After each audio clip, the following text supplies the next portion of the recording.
Hari ini kita akan membahas Jurnal Manajemen Pendidikan Islam yang judulnya Implementasi Manajemen Sumber Daya Manusia dalam Meningkatkan Efektivitas Sekolah.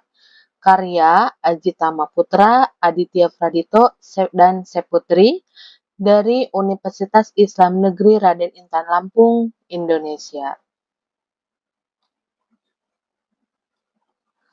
Penelitian ini bertujuan untuk mendalami dan menganalisis implementasi dan efektivitas manajemen sumber daya manusia dalam konteks lembaga pendidikan di sekolah.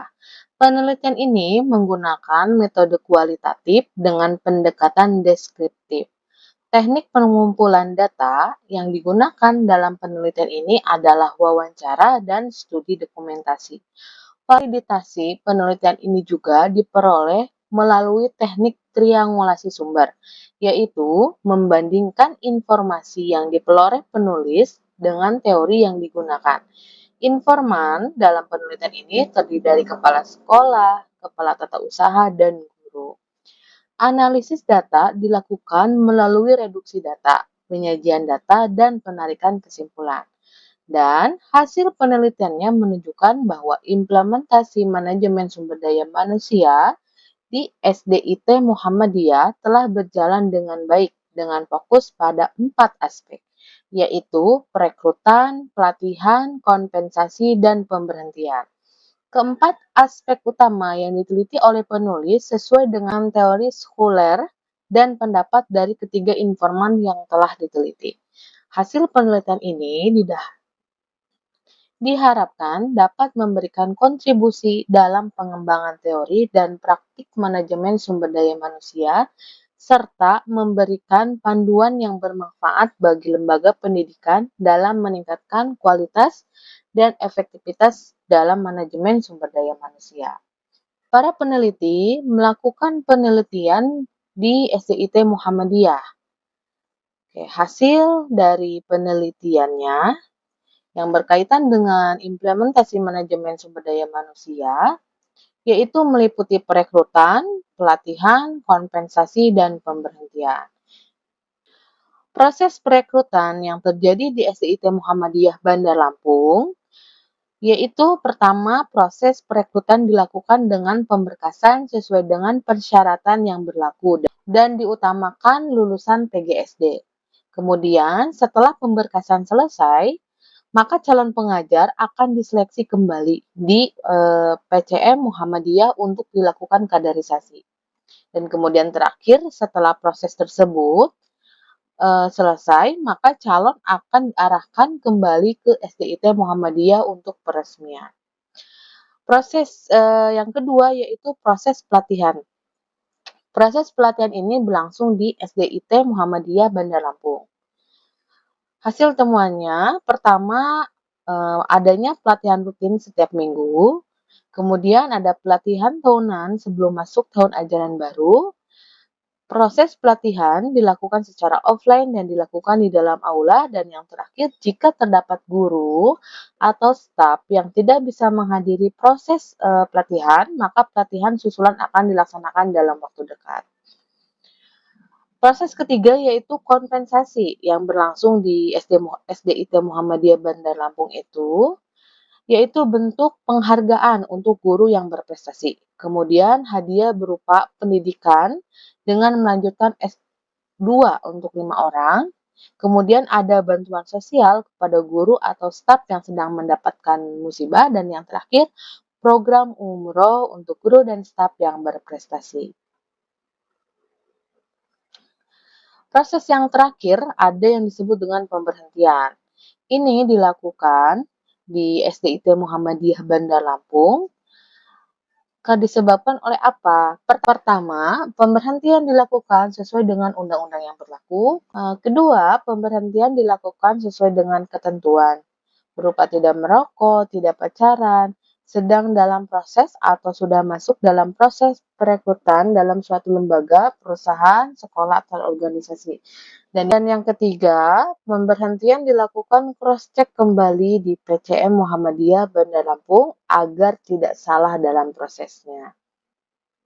Baik, mari kita langsung lihat kesimpulan dari hasil penelitian yang dilakukan oleh ketiga peneliti yang sudah Ibu sebutkan di awal. Di sini disampaikan, setelah penulis mendapatkan informasi dan menganalisa informasi tersebut, penulis menyimpulkan bahwa implementasi manajemen sumber daya manusia di SDIT Muhammadiyah Bandar Lampung sudah berjalan dengan sangat baik dalam implementasinya. Penulis menganalisa dan membandingkan hal tersebut berdasarkan teori, undang-undang, kesamaan informasi, dokumentasi, serta hasil analisa di lapangan. Adapun hasil penelitian tentang implementasi manajemen sumber daya manusia di SDIT Muhammadiyah Bandar Lampung ini dapat disimpulkan bahwa pertama, mengenai perekrutan, SDIT Muhammadiyah Bandar Lampung memiliki kebutuhan dalam perekrutan guru PGSD. Proses perekrutan dilakukan melalui dua kali, yaitu seleksi, yaitu pertama, pengkaderisasian PCM Muhammadiyah Langkapura dan diteruskan ke sekolah. Persyaratan utama yang dibutuhkan yaitu tidak merokok, tidak pacaran, lulusan S1, dan nilai IPK tidak di bawah 3, tentu mampu membaca Al-Quran dengan baik. Adapun hambatan yang terjadi adalah susahnya mencari guru PGSD yang sesuai dengan kebutuhan. Kemudian pelatihan di SDIT Muhammadiyah Bandar Lampung memiliki dua program rutin tahunan dan mingguan. Program tersebut berupa pelatihan guru, pelatihan integrasi nilai-nilai keislaman dalam mengajar, pelatihan pelayanan prima, pelatihan presentasi, pelatihan service excellent, pelatihan pembuatan peralatan pembelajaran.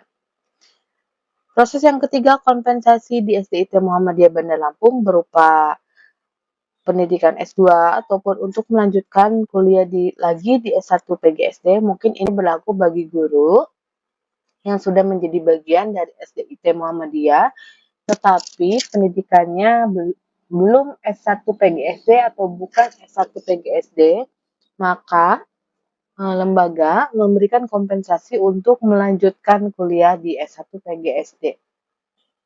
Kemudian kompensasi bagi yang ingin menikah, tertimpa musibah, sakit, bantuan ekonomi lainnya, atau umroh, dan juga kompensasi atas jam tambahan.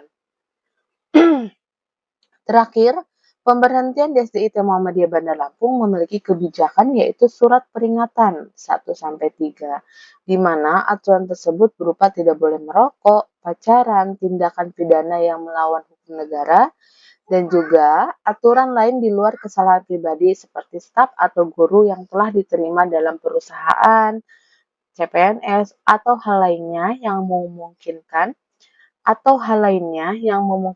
pindah dari SDIT Muhammadiyah Bandar Lampung. Baik, ini hasil penelitian para peneliti mengenai implementasi manajemen sumber daya manusia dalam meningkatkan efektivitas sekolah.